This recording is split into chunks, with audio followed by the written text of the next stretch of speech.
नमस्कार दोस्तों, स्वागत है आपका हमारे चैनल गुनाह या साजिश में। कल्पना कीजिए एक शांत और सामान्य दिखने वाला घर जहां हर रोज की तरह जीवन चलता है। लेकिन एक रात इस घर से एक ऐसी खबर आती है जो पूरे देश को हिला के रख देती है। दिल्ली के बुराड़ी इलाके से चुंडावत परिवार के 11 सदस्य एक साथ मृत पाए जाते हैं। क्या यह एक सामूहिक आत्महत्या थी या कुछ और? नेटफ्लिक्स की documentary house of secret the Burari death इस रहस्य को उजागर करने की कोशिश करती है। जैसे जैसे पुलिस जांच करती है, उन्हें परिवार की डायरियों में छुपे हुए रहस्य का पता चलता है। क्या यह एक धार्मिक अनुष्ठान का हिस्सा था या मानसिक अस्थिरता का परिणाम? इस डॉक्यूमेंट्री में दिखाया गया है कि कैसे एक सामान्य परिवार इस तरह की भयावह घटना का शिकार हो गया।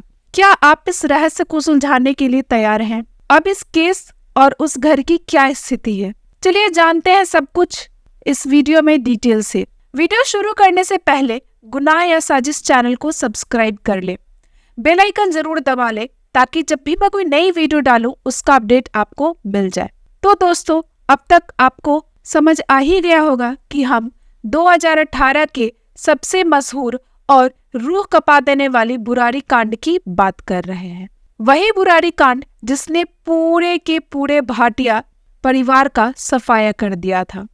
वैसे तो पड़ोसी इस परिवार को भाटिया परिवार के नाम से जानते थे, मगर असल में यह परिवार चुंडावत परिवार था।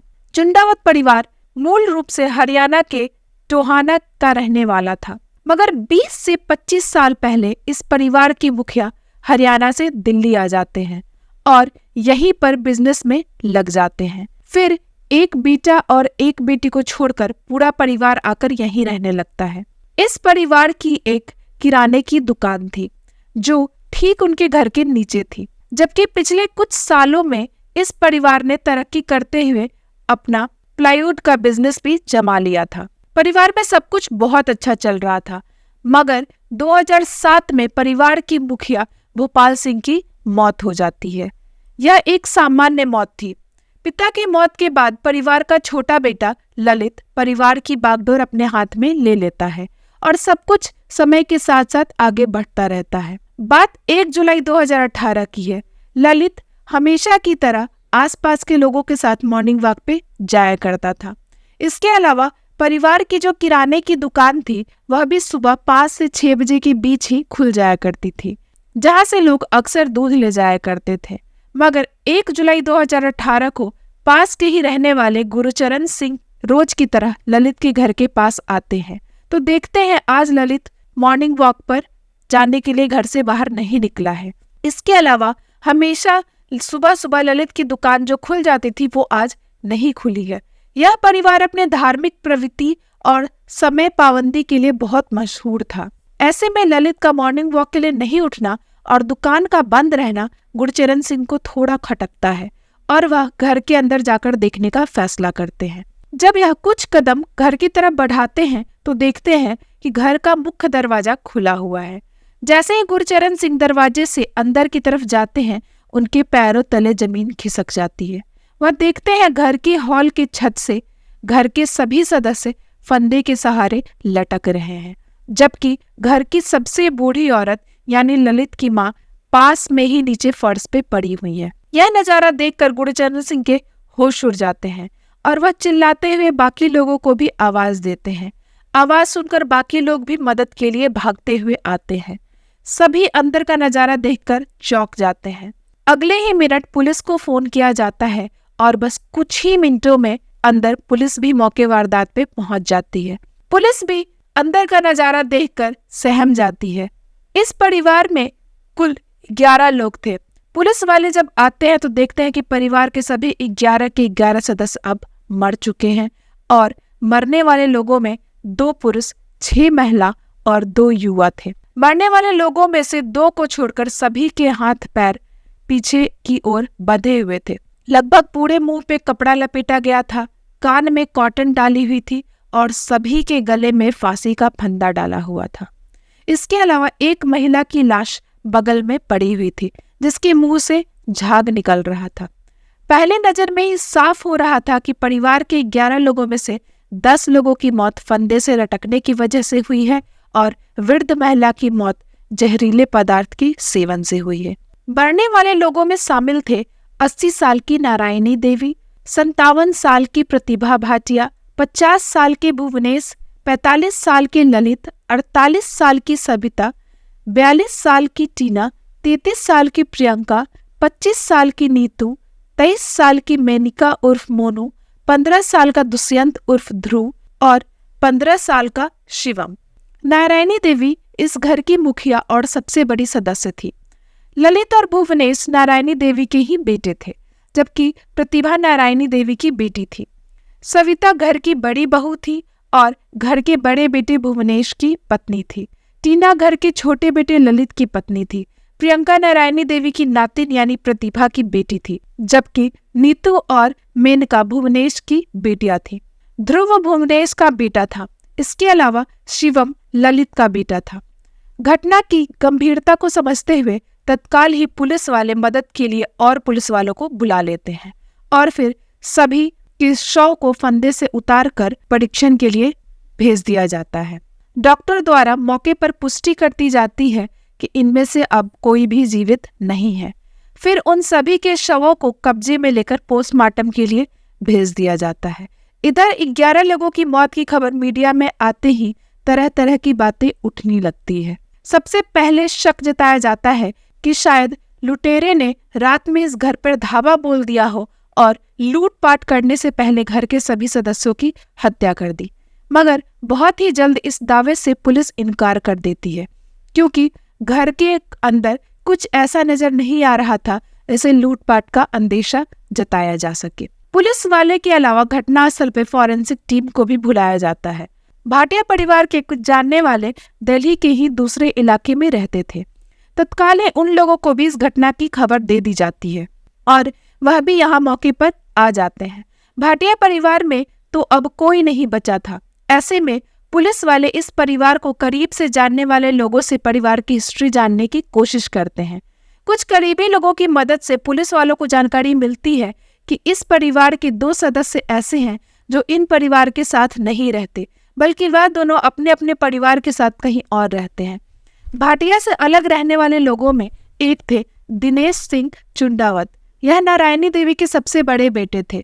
जब पूरा परिवार बुरारी शिफ्ट हो गया था तो दिनेश अपने परिवार के साथ राजस्थान में रहने लगे थे। यहाँ यह ठेकेदार के तौर पे काम करते थे। परिवार की एक और जीवित सदस्य थी सुजाता नागपाल। यह अपने परिवार के साथ पानीपत में रहती थी। पुलिस द्वारा इन दोनों को भी घटना के बारे में जानकारी दे दी जाती है और यह लोग भी यहाँ आ जाते हैं। तरह तरह की अफवाहों के बीच पुलिस वाले अपने स्तर पर जांच पड़ताल शुरू करते हैं। आसपास के लोगों से पूछताछ करने के अलावा कुछ लोगों को हिरासत में भी लिया जाता है, मगर हिरासत में लिए गए किसी भी शख्स से पुलिस को कुछ ठोस जानकारी नहीं मिलती। आसपास के कुछ लोग यह भी कयास लगाते हैं कि शायद किसी ने पहले सभी को जहर दे दिया हो और इसके बाद इसे आत्महत्या का रूप देने के लिए सभी को फंदे से लटका दिया है। इस शक्के के पीछे की वजह थी कि घर का मुख्य दरवाजा खुला हुआ था। इस पर कोई सफाई देने से पहले पुलिस वाले पोस्टमार्टम रिपोर्ट का इंतजार करने लगते हैं कि अगर किसी ने इन लोगों को बेहोश करने की दवा दी होगी या फिर जहर दिया होगा तो यह रिपोर्ट में जरूर आ जाएगा। मगर जब पोस्टमार्टम की रिपोर्ट आती है तो डेथ नेचर ऑफ बताया जाता है, यानी मरने वाले सभी लोगों ने आत्महत्या की थी और मौत फंदे पे झूलने की वजह से हुई थी। मरने वाले 11 लोगों में से 10 लोगों के शरीर से किसी भी तरह का जहर नहीं मिलता। जहर एकमात्र बूढ़ी महिला के शरीर से मिलता है, जिसका शरीर फंदे से नहीं लटक रहा था बल्कि वह फर्श पर पड़ी हुई थी। जब पोस्टमार्टम में सभी की मौत की वजह बताया जाता है तो लोग कहने लगते हैं कि आखिर यह कैसे संभव है कि परिवार के सभी सदस्य एक साथ फांसी लगा ले। इस बात का जवाब तलाशने के लिए अब पुलिस वाले घर के अंदर छानबीन करना शुरू करते हैं और शुरुआती कुछ ही घंटों में छानबीन के अंदर पुलिस वालों को कुछ ऐसे सबूत मिलते हैं जिससे मौत का कारण धीरे धीरे आईने की तरह साफ होने लगता है। पुलिस वालों से पहले मीडिया वाले एक एंगल चलाना शुरू कर देते हैं कि शायद यह परिवार कोई जादू टोना कर रहा था, इस कारण सभी की मौत हुई, क्योंकि उस घर के बाहरी दीवार पर 11 पाइप बाहर की ओर से निकलती हुई दिखाई देती है। इनमें से 7 पाइप अलग दिशा में थी, जबकि 4 पाइप अलग दिशा में लगाया गया था। और सोचने की बात यह थी कि मरने वाले 11 में से 7 महिलाएं थी और 4 पुरुष थे। पुलिस ने 11 पाइप लगाने के पीछे की वजह जानने के लिए उस मजदूर को ढूंढना शुरू किया जिसने यह पाइप लगाया था। पुलिस की कुछ मेहनत के बाद वह मजदूर मिल जाता है। वह बताता है कि 11 पाइप लगाने के पीछे की वजह पूछने पर मकान मालिक ने बताया था कि दरअसल ऐसा वेंटिलेशन बेहतर करने के लिए कर रहे हैं। घर से जुड़ा यह 11 इत्तेफाक महज घर के दीवार पर लगी 11 पाइप तक ही सीमित नहीं रहता, बल्कि आगे पता चलता है कि घर के आगे जो ग्रिल लगा हुआ है उसमें भी 11 ही रॉड थी। इसके अलावा घर में ऐसी कई चीजें मिली जो सिर्फ 11 ही थी। पुलिस इस 11 के रहस्य को सुलझाने की कोशिश कर रही थी कि पुलिस को सर्च अभियान के पहले ही दिन 11 डायरी भी मिलती है। जब पुलिस वाले इन 11 डायरियों को खंगालना शुरू करते हैं तो एक के बाद एक सभी सवालों का जवाब मिलना शुरू हो जाता है। शुरू में जो डायरी मिलती है वह डायरी प्रियंका की थी। उसमें उसने अपने निजी जीवन के अनुभव के बारे में लिखे थे। इसके अलावा अपने एक पुराने प्यार का भी जिक्र किया था। कमाल की बात यह थी कि प्रियंका अपने पुराने प्यार को अपनी एक भूल बताते हुए अपनी डायरी में अपने मामा ललित से माफी मांग रही थी। भला प्रियंका ललित से माफी क्यों मांग रही थी? इसका जवाब पुलिस वाले को आगे की डायरी में मिलती है। सभी डायरी की गहराई से जांच करने के बाद पुलिस वाले कुछ बेहद ही हैरान कर देने वाला खुलासा करते हैं। घर के अंदर मिली डायरी के अनुसार इन सबके मौत के पीछे की वजह ललित द्वारा लिखी गई बातें थी। इन सब की शुरुआत होती है 2007 से। अगर आपको याद हो तो वीडियो के शुरू में हमने बताया था कि ललित के पिता की मौत 2007 में होती है। भाटिया परिवार को करीब से जानने वाले लोग के मुताबिक ललित अपने पिता के बेहद करीब था। जब पिता की मौत होती है तो ललित को बहुत ज्यादा गहरा धक्का लगता है और वह बिल्कुल चुपचाप सा रहने लगता है। हालांकि कुछ समय बाद वह नॉर्मल लाइफ में वापस आ जाता है और परिवार की बागडोर अपने हाथ में ले लेता है। डायरी में से हुए खुलासे के मुताबिक पिता की मौत के बाद ललित अपने परिवार वालों से कहना शुरू करता है कि पिता की आत्मा उनसे बातें करती है। शुरू में ललित की इन बात पे कोई ध्यान नहीं देता, मगर आगे चल के ललित के साथ कुछ ऐसी घटनाएं घटी जिससे लोग ललित की बातों पे यकीन करना शुरू कर देते हैं। दरअसल पिता की मौत के बाद ललित के पूरे परिवार की आर्थिक स्थिति बहुत ज्यादा खराब हो जाती है, लेकिन कुछ समय की मेहनत के बाद ललित अपने परिवार की आर्थिक स्थिति को बेहतर कर देता है। लोग इस बात का क्रेडिट ललित को दे रहे थे, मगर ललित सबको बताता है कि दरअसल उसने अपने पिता द्वारा बताए गए तरीके से ही परिवार की स्थिति बेहतर की है। इसके बाद परिवार पर ललित की पकड़ बढ़ जाती है। लोग ललित पे यकीन करना शुरू कर देते हैं। मगर इसी बीच प्लाईवुड की दुकान में काम करते समय एक हादसा होता है और हादसे में ललित के सिर पे गहरी चोट लगती है और अचानक से उसकी आवाज गायब हो जाती है। 6 साल तक उसकी आवाज गायब हो जाती है, मगर एक दिन ललित बोलना शुरू कर देता है। घर वालों को ललित बताता है कि उसके बोलने के पीछे की वजह उसके पिता ही हैं, जो उसे दर्शन देते हैं और मार्गदर्शन करते हैं। इन सब घटनाओं के बाद हर कोई ललित की बातों को फॉलो करने लगता है। खुलासे के मुताबिक ललित अक्सर एक विशेष समय पे घर के अंदर रखी डायरी में कुछ लिखता था और पूरे परिवार वाले उन बातों को फॉलो करते थे। ललित के मुताबिक वह बातें वह अपने मन से नहीं लिखता, बल्कि उसे पिता ऐसा करने के लिए कहते थे। परिवार की ही सदस्य प्रियंका की उम्र लगभग 33 साल हो चुकी थी। वह मल्टीनेशनल कंपनी में काम करती थी और उसकी शादी नहीं हो रही थी। इस पर ललित एक दिन डायरी में लिखता है कि केले की पेड़ की पूजा करो, इससे इसकी शादी हो जाएगी। परिवार वाले ऐसा ही करते हैं और संयोगवश प्रियंका की शादी के लिए एक अच्छा रिश्ता मिल जाता है। और इस घटना से मैच कुछ दिन पहले प्रियंका का एंगेजमेंट भी हो जाता है। दिसंबर में शादी की डेट भी फिक्स हो जाती है। इस परिवार की मौत के बाद प्रियंका का एंगेजमेंट का वीडियो सोशल मीडिया पे काफी वायरल हुआ था, जिसमें हर कोई खुशियां मनाता डांस करता हुआ दिखता है। इसके बाद परिवार वाले ललित पे आंख बंद करके भरोसा करना शुरू कर देते हैं। ललित जो कहता है वो परिवार वाले वही करते हैं। खुलासे के मुताबिक सामूहिक आत्महत्या के पीछे की वजह थी ललित द्वारा लिखी गई डायरी में बातें। दरअसल ललित घर वालों को बताता है कि परिवार में पिछले दिनों कुछ ऐसी बातें हुई है जिससे पिता नाराज हैं और अगर उन्हें हमें खुश करना है तो हमें कुछ विशेष पूजा करनी पड़ेगी। इसके बाद पिता हमें दर्शन देंगे और हम सबको बचा लेंगे। इस तरह हमें मोक्ष भी प्राप्ति होगी। ललित ने परिवार के लोगों को बताया कि अब हम लोगों को एक विशेष पूजा करनी होगी, जिसे रात के 12 से 1 बजे के बीच करना होगा। इस पूजा के दौरान सभी के हाथ पैर बांध दिए जाएंगे, आंखों पे भी पट्टी बांध दी जाएगी। इसके अलावा मुंह पर कपड़ा और कान में रुई डाल दिया जाएगा ताकि तुम लोगों का ध्यान ना भटके। इसके बाद पिताजी तुम सबको बचा लेंगे और मोक्ष की प्राप्ति होगी। यह सब करने के लिए पहले हवन करने का भी सुझाव ललित देता है। पहले तो तय समय में यह क्रिया 30 जून को पूरी की जाएगी, मगर उस दिन घर में कोई मेहमान आ जाता है और यह क्रिया नहीं हो पाती है। मेहमान के चले जाने के बाद अगले दिन यानी 1 जुलाई 2018 को रात के 12 से 1 बजे के बीच परिवार वाले पहले विशेष पूजा करते हैं, क्योंकि यह यज्ञ करने के लिए ललित ने कहा था। फिर इस यज्ञ के बाद ललित और उसकी पत्नी मिलकर सभी के हाथ पैर और मुंह बांध देते हैं, मुंह में कपड़ा ठूस देते हैं, कान में रुई डाल देते हैं, आंखों पे पट्टी बांध देते हैं और फिर गले में फंदा लगाकर सभी को छत से लटका दिया जाता है। इन लोगों ने इस प्रक्रिया को पूरा करने के लिए 5 टेबल भी खरीदे थे।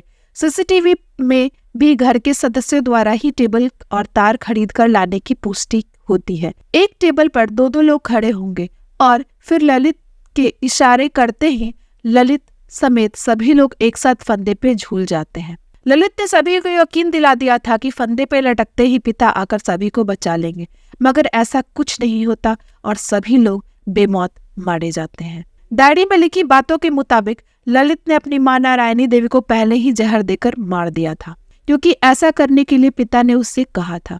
मरने से पहले सभी लोग नारायणी देवी के हाथों से रोटी खाते हैं। नारायणी देवी ने ये रोटी ऑर्डर करके मंगवाई थी। रोटी खाने वाली बात भी ललित ने डायरी में लिखी थी।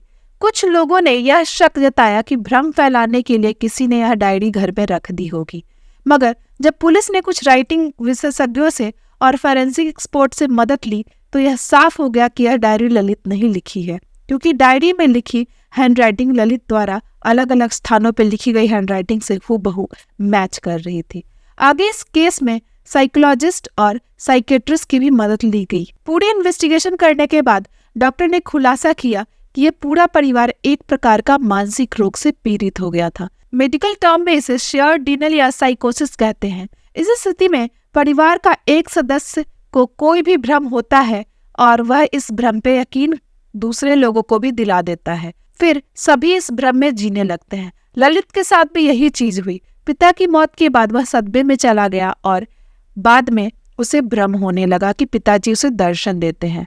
फिर जो भी बातें उसके दिमाग में आती वह पिता का आदेश मानने लगा और धीरे धीरे इस बात का यकीन पूरे परिवार को दिला दिया। इसी यकीन के भरोसे पूरा परिवार अपने हाथों अपनी जीवन लीला समाप्त कर लेता है। 15 साल की युवा से लेकर 80 साल की बूढ़ी औरत तक किसी ने भी ललित की बातों का जिक्र कभी भी किसी से नहीं किया, क्योंकि ललित ने घर के सभी सदस्यों को चेतावनी दी थी कि यह बात घर से बाहर नहीं जानी चाहिए। कई साल की जांच के बाद पुलिस ने भी कोर्ट में क्लोजर रिपोर्ट फाइल कर दी। पुलिस ने अपनी फाइनल रिपोर्ट में कहा कि सभी ने ललित के द्वारा रची मायावी दुनिया में उलझकर अपने हाथों अपनी जीवन लीला समाप्त कर ली है। चलिए अब आपको बताते हैं कि उस घर की स्थिति अब क्या है। इस परिवार में एक पालतू कुत्ता भी था। जिस रात परिवार के सदस्यों ने मौत को गले लगाया, उससे पहले उन्हीं में से किसी एक ने कुत्ते को घर के ऊपर छत पे बांध दिया था। पुलिस वालों ने उस कुत्ते को वहां से रेस्क्यू किया और एनजीओ के हवाले कर दिया। सब कुछ शांत होने के बाद इस घर की देखभाल शुरू से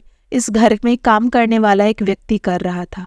आगे चलकर 2020 में इस घर में एक परिवार में रहने आया, मगर कुछ समय बाद वह घर छोड़कर चला गया, क्योंकि उन लोगों ने इस घर में बहुत सारी एबनॉर्मल चीजें अनुभव की। उनका कहना था कि इस घर में रात में अजीब अजीब सी आवाजें आती हैं। उस परिवार के जाने से कुछ समय बाद यानी 2020 में घर के निचले फ्लोर पे मोहन कुमार नाम का एक व्यक्ति किराए पर आकर रहने लगा। यहाँ वह परिवार के साथ रहने लगा। मोहन कुमार घर के नीचे एक डायग्नोस्टिक लैब और किराने की दुकान चलाते हैं, जबकि इस घर का ऊपरी माला अभी भी खाली है। जो इस घर की देखभाल करता था वही संभालता है। मोहन कुमार इस घर में रहने के लिए 2020 से 10,000 प्रति माह किराया देते हैं। मोहन कुमार बताते हैं कि इस घर में कुछ अजीब उन्हें नहीं लगा और 4 साल से वह यहाँ रह रहे हैं। दोस्तों, इस पूरी कहानी के जानने के बाद आप क्या कहना चाहेंगे? कमेंट बॉक्स में हमें जरूर बताएं और अगर आपको हमारी मेहनत पसंद आ रही है तो हमारे वीडियो को लाइक करें, शेयर करें और हमारे चैनल को सब्सक्राइब करें। मैं आपको फिर मिलूंगी अगली घटना के साथ। तब तक के लिए धन्यवाद।